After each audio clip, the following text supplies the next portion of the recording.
bagaimana kalau saya mundur? Saya juga bukannya tidak mendengar dan kemudian tidak berpikir untuk apakah saya harus mengundurkan diri ataukah saya harus bertahan. Dan ini kemudian menjadi polemik ya, dan juga menjadi satu hal yang juga itu menjadi bagian dari beban yang saya pikirkan. Oh, jadi Bapak memikirkan itu juga? Saya pikirkan juga. Jadi ketika bilang harusnya Pak Kapolri mundur, itu menjadi pertimbangan Bapak juga? Dan itu saya sampaikan juga ke teman-teman, ke para pejabat, ke anggota. Bagaimana kalau saya mundur?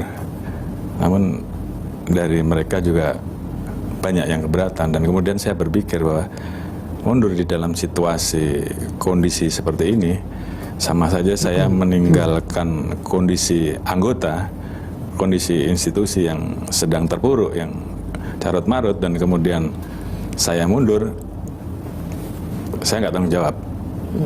Karena bagi saya terbebas dari itu, saya meninggalkan organisasi, saya meninggalkan anak buah saya dalam keadaan seperti itu. Tentunya yang harus saya lakukan adalah bagaimana mengembalikan mereka, mengembalikan moral mereka, bagaimana mereka bisa bekerja normal lagi. Setelah itu tentunya prerogatif presiden. Kami prajurit, kita tegak lurus terhadap apa yang menjadi perintah presiden.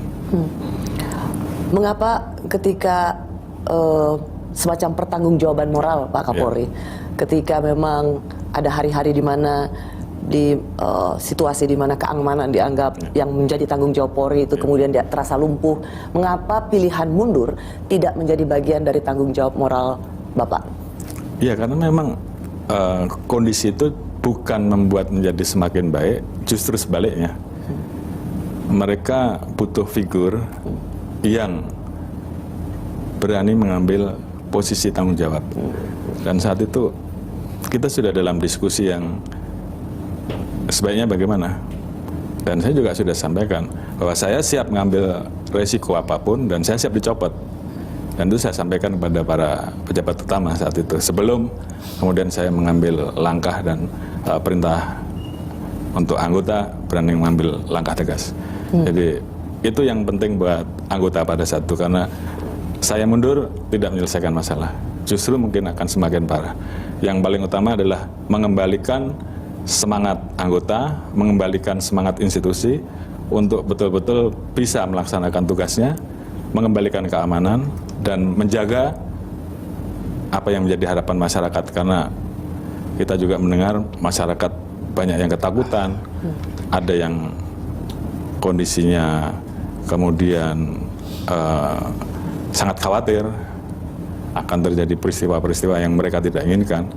Dan saat itu yang dibutuhkan adalah kehadiran Polri yang bisa hadir memberikan rasa aman bagi masyarakat. Dan itu bisa dilakukan kalau Polri mampu kembali bangkit dan melaksanakan tugasnya dengan baik pada saat dia menciptakan stabilitas Kamtibmas. Dan itu akhirnya menjadi hal yang harus saya lakukan. Memang susah ya Pak Sigit ya. Kebetulan Bapak ini menjabat Kapolri itu di saat polisi sedang bobrok-bobroknya itu kan saat ini. Kalaupun Anda saat ini akan mengundurkan diri, itu tidak akan mengubah sesuatu menjadi lebih baik. Bertahan juga sama, tidak akan mengubah sesuatu yang lebih baik kalau memang tidak ada gebrakan. Dan kebetulan saat ini sudah dibentuk tim reformasi kepolisian. Dengan adanya tim tersebut, semoga kedepannya ada banyak perubahan-perubahan yang akan dilakukan atau yang akan terjadi di kepolisian tersebut. Semoga aturan-aturannya itu berubah menjadi lebih baik, undang-undangnya dirubah menjadi lebih baik, dan personel kepolisiannya itu akan berubah menjadi personel yang baik-baik.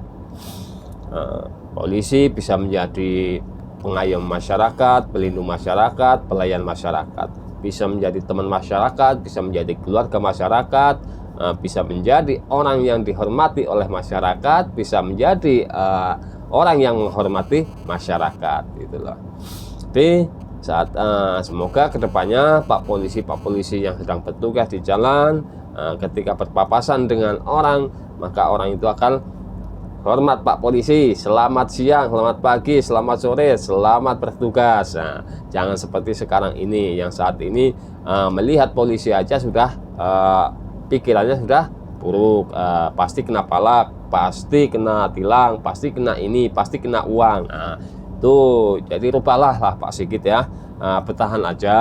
Nah, kalau memang Anda bisa mengubah kepolisian menjadi lebih baik, ya silahkan bertahan gitu loh, nggak apa-apa.